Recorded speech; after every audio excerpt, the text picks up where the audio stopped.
World leaders are responding to a new report by the Department of Defense about America's position on nuclear weapons. Meanwhile, today was a key deadline in renewing a 2011 nuclear arms treaty between the United States and Russia. The Trump administration announced that it will continue with Obama-era policy, but will take a more aggressive approach toward Russia. Meanwhile, Moscow says that it is committed to the treaty and is in full compliance. Manila Chan joining us tonight with the background on this. So there's two totally different views of this treaty. And a whole lot of things going on here. The document you're referring to is called the Nuclear Posture Review, and it has certainly raised eyebrows internationally. President Trump is pushing hard for upgrades to America's nuclear arsenal and made no qualms about it last week during his first State of the Union address. As part of our defense, we must modernize and rebuild our nuclear arsenal, hopefully never having to use it, but making it so strong and so powerful that it will deter any acts of aggression by any other nation or anyone else. Perhaps someday in the future there will be a magical moment when the countries of the world will get together to eliminate their nuclear weapons. Unfortunately, we are not there yet, sadly.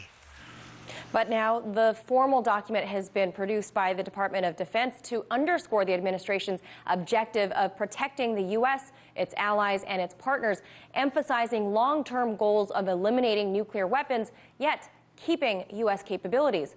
But what was striking about the 16-page report was that it names Russia and China as actors who are moving in the opposite direction of previous arms agreements, and names Iran as a state that has the capacity to develop a nuclear weapon within just 1 year.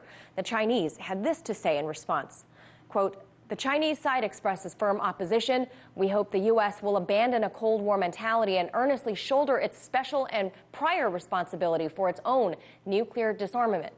And Iran's foreign minister took a play out of the Trump playbook, tweeting his response, saying, "The U.S. Nuclear Posture Review reflects greater reliance on nukes in violation of the NPT, bringing humankind closer to annihilation. No wonder the doomsday clock is at its most dangerous since 1953. Trump's obduracy in killing the JCPOA stems from the same dangerous imprudence." Now, earlier, I talked to Paul Craig Roberts, the former U.S. Assistant Secretary at the Treasury. Listen to what he had to say about this report. The United States has again failed in its leadership role. The government has produced a nuclear posture that is a reckless, irresponsible, and destabilizing departure from the previous attitude toward nuclear weapons. The use of even a small part of the existing arsenal of the United States is sufficient to destroy life on Earth.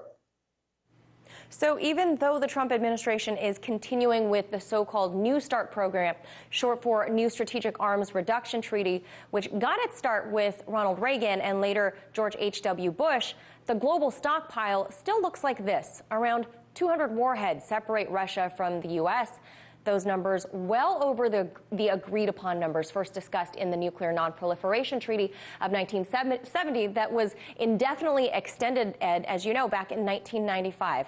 They've just never been on the same page with this. Thanks, Manila.